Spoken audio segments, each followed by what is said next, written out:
গরমের জ্বালায় যখন অতিষ্ঠ হয়ে যাচ্ছি তখন স্কুল কলেজ অফিস সব কিছুই ছুটি, শুধু ছুটি নেই আমাদের মতো হাউস ওয়াইফদের। এদের ঘরের কাজের সাথে সাথে সারাদিন শুধু এটা রান্না করো সেটা রান্না করো এইসব ফরমাশ আসতে থাকে। আরে বাবা, গরম তো আমাদেরও লাগে, রান্নাঘরে গেলেই তো মনে হচ্ছে স্নান করে বেরিয়ে আসছি, এত কষ্ট হচ্ছে।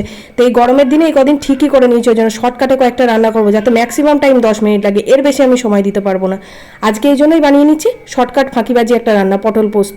আপনারাও কিন্তু রেসিপিটা দেখে নিন আর শিখে নিন। তাহলে চলুন রান্নাটা করি। প্রথমে কয়েকটা পটল নিয়ে একটু করে খোসা রেখে রেখে খোসাগুলোকে ছাড়িয়ে নিয়েছি, তারপরে মাঝখান থেকে একটু করে চিড়ে দিয়েছি চাকু দিয়ে, যাতে ভেতরে মশলাটা ভালো করে ঢুকে যায়।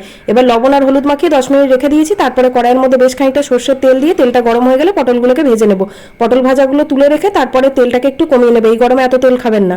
তারপরে একটা বাটা মশলা দিয়ে দেবো। বাটা মশলাটার মধ্যে আছে পোস্ত, কাজু বাদাম আর দুটো কাঁচা লঙ্কা। ভালো করে মশলাটা দিয়ে কষিয়ে নিয়ে ভেজে রাখা পটলগুলো দিয়ে পরিমাণ মতো লবণ দিয়ে বাটি ধোয়া জলটা দিয়ে দিলাম মশলার।